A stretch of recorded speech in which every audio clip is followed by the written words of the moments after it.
Have you ever really stopped to think about the story of life? I mean, the whole thing? It's easily the most epic story ever told, stretching across billions of years. And today, we're going to trace that incredible path, right from the very beginning, from stardust to, well, us. When you look at the absolute explosion of life on Earth, everything from a tiny microbe to a massive blue whale to you and me, this one giant question just hangs in the air. How? How did we get from a universe of simple particles to all of this? That's the big question we're digging into. And the answer, in a word, is evolution. Now, this isn't some sudden event. It's this slow, gradual process of change that happens in living things over these mind-boggling stretches of time. Think of it as the engine that's been driving the entire story of life, constantly tinkering and adapting. But before we can even talk about life, we've got to rewind. I mean, way back to a time before any life existed at all. We need to set the stage, starting with the birth of the universe and our own little planet. So our story kicks off with the biggest bang in history, literally, the Big Bang Theory. The idea is that something like 14 billion years ago, the entire universe burst into existence from a single point. Every star, every galaxy, every single thing we can see today is a leftover from that one incredible moment. Now, if you could go back to the early Earth, you wouldn't even recognize it. The atmosphere was completely alien. It was what scientists call a reducing atmosphere, chock full of stuff like methane and ammonia. But here's the kicker. Almost no free oxygen. You couldn't have taken a single breath. But it turns out this toxic, oxygen-free soup was the perfect nursery for the very first building blocks of life to form. Okay, so you've got a planet. How do you get life? For thousands of years, this was one of the biggest mysteries out there, and people came up with some pretty creative ideas to explain it. So let's take a look at how people first tried to answer this question.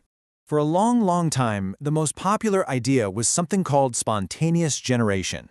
And you can kind of see why. If you left a pile of rags and wheat in a corner, sooner or later, you'd find mice. You leave meat out and bam, maggots appear. It looked for all the world like life could just, poof, spring into existence from non-living stuff. But then, people started getting scientific about it. In the 1600s, a guy named Francesco Redi did this simple but absolutely brilliant experiment. He put meat in a few jars. One was open, one was sealed shut, and one was just covered with some gauze. And guess what? Maggots only showed up in the open jar where flies could get in. He proved it. The maggots weren't coming from the meat, they were coming from flies. But the final, definitive nail in the coffin for spontaneous generation came from the legendary Louis Pasteur. He used these cool swan-necked flasks.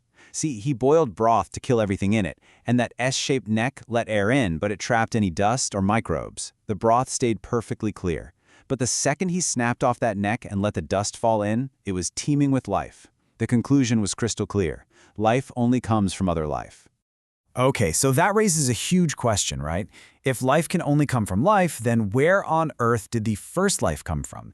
And this is where we get to the modern theory, which says life didn't just appear, it slowly emerged through a gradual process, a kind of chemical evolution. This idea is often called the Oparin-Haldane theory, and you can think of it as a recipe for life. First, you start with the basic ingredients that were already on early Earth, simple atoms like carbon and hydrogen. In that oxygen-free air, they formed simple molecules. Next, you add a blast of energy, maybe a bolt of lightning or some intense solar radiation. This energy cooks those simple molecules into more complex organic bits, like amino acids. And finally, you let all of this simmer for millions of years in the warm oceans, a prebiotic soup, where they started linking up into the long chains that form the basis of proteins and even DNA. Now that sounds like a great story, but is there any proof? Oh yeah. In 1952, the Miller-Urey experiment basically tested this recipe in a lab. They set up this contraption with a flask of boiling water for the ocean, and another chamber with the gases of the early atmosphere. Then, they zapped it with sparks to act like lightning. And what happened? After only a week, the water was full of amino acids, the literal building blocks of proteins. They had actually made some of the key ingredients of life from scratch.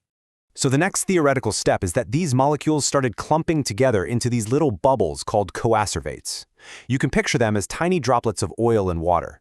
They create a little boundary, separating the inside from the outside world. Now they weren't alive, not by a long shot, but by gathering all those chemicals together in one place, they were a huge step towards becoming the very first cells.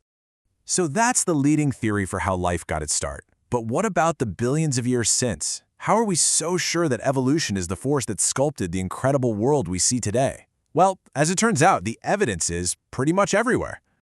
You see, the case for evolution is built like a detective story, with clues coming from all different fields.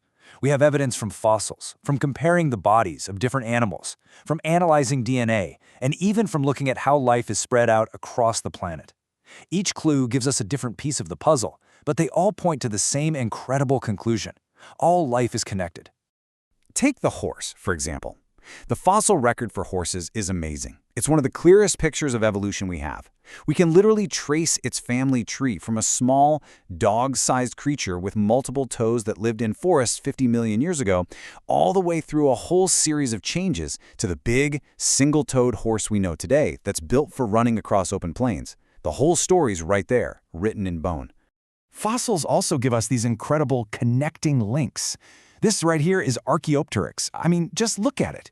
It's got feathers and a wishbone just like a modern bird, but it also has teeth in its beak, claws on its wings, and a long bony tail, all classic reptile features. It's a perfect snapshot of evolution in action, capturing that transition from dinosaur to bird. And you know, the evidence is also written in our own bodies. Check this out. The arm of a human, the front leg of a cat, the wing of a bat, and the flipper of a dolphin. They're all used for completely different things, right? But if you look at the bones inside, the underlying structure, one bone, two bones, little bones, then digits, is exactly the same. These are called homologous structures, and the only logical way to explain them is that we all inherited that basic design from a common ancestor way back when.